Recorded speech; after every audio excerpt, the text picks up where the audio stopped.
ये भी कह सकते हैं कि पुलिस का डंडा खो गया तो उन्होंने सांसद जी ने चुरा लिया। कल को ये भी कह सकते हैं कि क्या कहते हैं मीडिया का कोई कैमरा चोरी हो गया तो सांसद जी ने चुरा लिया। इन लोगों से कोई भी ये सिर्फ और सिर्फ इस प्रकार के जो काम कर रहे हैं, अपनी नाकामी को छुपाने के लिए इस टाइप की चीजों कर रहे हैं। अस्सलामुअलैकुम नाजरीन, नूरानी खबरों में आपका खैर मकदम है। नाजरीन, सांसद जियाउर रहमान बर्क जिसने संभल जामा मस्जिद को लेकर आवाज़ उठाई थी, जिसने कानून और संविधान के दायरे में रहकर बोला था, बावजूद इसके उस सांसद के ऊपर ही बिजली चोरी का आरोप लगाकर उसके घर पर पूरे पुलिस फोर्स और बिजली विभाग की टीम उसके मीटर की जांच में जुड़ जाती है, जैसे उसने संभल मस्जिद के ऊपर बोलकर कोई जघन्य अपराध कर दिया हो। लेकिन काफ़ी छानबीन करने के बाद कोई बिजली चोरी का आरोप साबित नहीं होता, जिसको लेकर विपक्षों ने बीजेपी सरकार को घेरा और इसी को लेकर सांसद जियाउर रहमान बर्क और सपा सांसद इकरा हुसैन ने क्या जवाब दिया, आप खुद सुने। ये भी कह सकते हैं कि पुलिस का डंडा खो गया तो उन्होंने सांसद जी ने चुरा लिया। कल को ये भी कह सकते हैं कि क्या कहते हैं मीडिया का कोई कैमरा चोरी हो गया तो सांसद जी ने चुरा लिया। इन लोगों से कोई भी ये सिर्फ और सिर्फ इस प्रकार के जो काम कर रहे हैं, अपनी नाकामी को छुपाने के लिए इस टाइप की चीजों कर रहे हैं। अफसोस है, मैं पूछना चाहता हूँ, मैं यहाँ का नागरिक होने के साथ साथ सांसद हूँ, इस जनता का प्रतिनिधि हूँ। अगर जनता ने मुझे चुन करके भेजा है, अगर मैं उन पर हो रहे जुल्म की आवाज मैं नहीं उठाऊंगा तो कौन उठाएगा? मेरा मकसद ये नहीं है कि सिर्फ मेरे लोगों पर जुल्म हो और मैं उनसे पुलिस प्रशासन से सौदा कर करके मैं खामोश बैठ जाऊं। मेरा फर्ज बनता है, लोगों ने मुझे जो वोट दिया है इसलिए दिया है कि मैं उनके गम में दुख में शरीक हो सकूं, उनके ऊपर हो रही परेशानियों के लिए आगे उनकी मदद कर सकूं। उसी के तहत मैंने अपनी आवाज को बुलंद किया। उस आवाज को दबाने के लिए पुलिस प्रशासन ने इस काम किया। मेरे खिलाफ झूठे मुकदमे लिखे, जैसे माननीय अभी हमारे राष्ट्रीय अध्यक्ष जी ने भी इस बात को कहा है, अखिलेश यादव जी ने, कि जब मैं वहां मौजूद नहीं था तो कैसे ये घटना घट गई और कैसे मेरे पर मुकदमा लिख गया। आपसे मैं मीडिया वालों के माध्यम से कहना चाहता हूं कि अगर मेरी मानसिकता ये होती, मेरी सोच होती कि मैं इस प्रदेश का संभल के उसमें आग लगाना चाहता हूं, तो पहले से तो ताकत में हम दादा मोहतम के टाइम से सबसे रहे। 29 साल से क्यों यहाँ पे दंगा फसाद नहीं हुआ? अगर हम ये चाहते, पहले दिन जब सर्वे हुआ था 19 तारीख में, जब मैं वहां मौजूद था, उस दिन दंगा फसाद क्यों नहीं हुआ? 22 तारीख में जब जुमे के दिन अगर जब नमाज से हमारे लोगों को रोका गया तो उस दिन दंगा क्यों नहीं हुआ? तब होता। मैं आरोपी के मैंने भड़का दिया। जब मैं मौजूद नहीं, हजारों किलोमीटर दूर बेंगलोर के अंदर all India Muslim personal law board की बैठक में गया था, तो आप कह रहे हो दंगा भड़का दिया।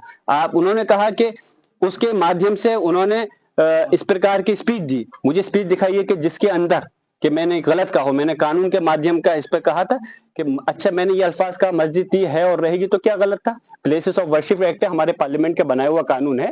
वह कानून कहता है 1947 से पहले जो भी चीज धार्मिक स्थल, चाहे मस्जिद, मंदिर, गिरजाघर, ये जो भी हो, अपने अस्तित्व में रहेगी, उसके साथ कोई बदलाव नहीं होगा। तो कहां से कानूनी ये गलत हो गया? कहां से भड़का हो गया? तो उनको पता था कि इस प्रकार से ये चीज उनकी रिपोर्ट झूठी साबित हो जाएगी। तो उन्होंने कहा कि उन्होंने विधायक जी के बेटे ने कहा कि सांसद जी हमारे साथ हैं। क्या बात कर रहे हो? जब वो खुद मौजूद नहीं, उनके विधायक जी के बेटे भी, तो इस प्रकार की अनावश्यक रिपोर्ट दर्ज करने से क्या साबित करना चाहते हो? कल को आदमी ये कहने लगे कि फला मंत्री या फला राष्ट्रीय अध्यक्ष किसी पार्टी के वहां थे, उनके खिलाफ भी मुकदमा दर्ज करोगे? मैं यही कहता हूं, आप लोग चौथा स्तंभ हैं इस देश का। लोग विश्वास आप मीडिया पे अभी करते हैं, लेकिन जिस प्रकार की कुछ रिपोर्ट है, कुछ गिनती के चैनलों ने संभल की जनता को बदनाम कर करके उनको विलन बनाया और सिर्फ पुलिस प्रशासन को हीरो बनाने का काम किया। ये गलत है। पुलिस प्रशासन अपनी टीआरपी बनाने के लिए तरह तरह की बातें अपनी पलटता रहा है। पुलिस प्रशासन ने तो ये भी कहा था गोली हमने नहीं चलाई है। क्या आप लोगों ने वीडियो नहीं देखी थी? गोली चली है। वालिद साहब के खिलाफ मुकदमा, हमारे विधायक जी उनके बेटे के खिलाफ मुकदमा लिखना, एक ये चीज जाहिर करता है कि पुलिस और प्रशासन अपनी जो नाकामी है या जो करतूत है उसको छुपाने के लिए इस प्रकार की ये चीजें करी गई हैं। और हम चाहते हैं कि हमारे लोगों को इंसाफ मिलना चाहिए, वो भी इस देश के नागरिक हैं। आप स्थानीय सांसद हैं, आपको इतना समय क्यों लग गया अपने इलाके में आने में? मैं गुजारिश करूंगा कि काश आप ये भी दिखाते अपने चैनल पर कि जिस प्रकार से यहाँ पे लोगों की जान ली गई है, उनके खिलाफ क्यों कार्रवाई नहीं की गई। आप ये सवाल पुलिस प्रशासन से और सरकार से करते तो मुझे खुशी होती। आप इस देश का चौथा स्तंभ हो। मैं सिर्फ इस पॉइंट ऑफ व्यू पे नहीं, यहाँ पे हम लोग राजनीति करने नहीं है। राजनीति करना होता तो हम पहले से बहुत कुछ प्रयास कर सकते थे। माननीय राष्ट्रीय अध्यक्ष अखिलेश यादव जी ने पहले ही डेलीगेशन बनाया था। शायद आप लोगों को मालूम होगा, हमने 3 बार प्रयास किया आने का, लेकिन हमको रोक दिया गया। पहला प्रयास किया तो 3 दिन की, माननीय माता प्रसाद पांडे जी ने कहा था 3 दिन की कहीं डीजीपी जो उत्तर प्रदेश है कि 3 दिन के बाद चले आइए। फिर हमने फिर से राष्ट्रीय अध्यक्ष जी ने एक डेलीगेशन बनाया, फिर आने का प्रयास किया तो हम लोगों को लखनऊ, दिल्ली, जगह जगह मुख्तलिफ जगह पर रोक दिया गया। हम लगातार प्रयास कर रहे थे आने का, लेकिन अफसोस है मैं यहाँ का सांसद हूँ, यहाँ का सांसद होने के साथ साथ मैं यहाँ का निवासी भी हूँ।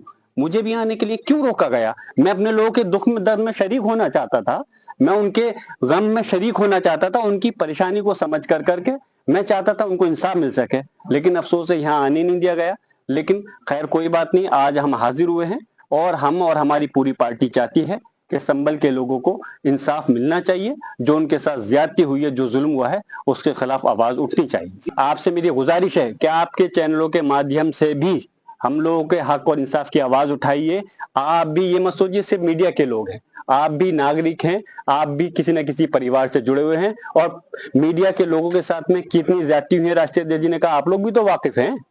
फिर अगर आप लोग नहीं उठाओगे तो कल को कोई भी किसी के साथ बख्शिश का खाना नहीं रहेगा। हम सिर्फ आप लोगों के आवाज को उठा रहे हैं। करना पड़ेगा संविधान के हिसाब से, और संविधान में प्लेसेस ऑफ वर्शिप एक्ट है, तो जो चीज जहाँ पर 47 में थी, जो भी गिरजाघर, जो भी मंदिर मस्जिद था, वो उसी हालात में रहे। मैम, जो यूपी सरकार के एक मंत्री है, वो जो मौजूदा सांसद हैं संभल के, उनके लिए कह रहे हैं कि अगर वो नहीं समझे तो आजम खान जैसा हाल होगा। उसी बयान लगातार इसी तरीके से थ्रेट देने का काम खासतौर पर राज्य सरकार कर रही है। जो विपक्ष के नेता है उन पर झूठी कार्रवाई की जाए। उनके खिलाफ मुकदमा हुआ है जो आज पहुंचे।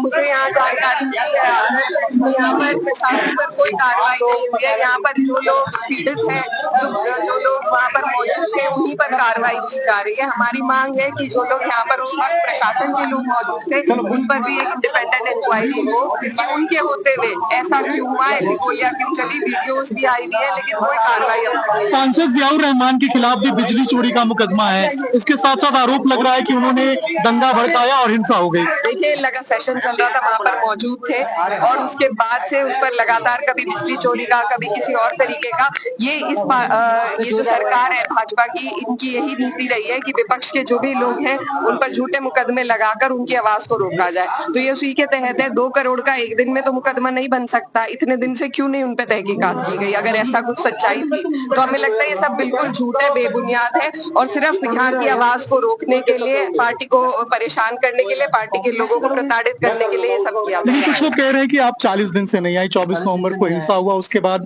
आज सांसद जी पहुंचे हैं यहाँ पे। जी, हम लोग 2 बार प्रयास कर चुके हैं, हमें रोका गया था। आज भी हम बड़ी मुश्किल से गाड़ियां बदल कर यहाँ पर पहुंचे हैं।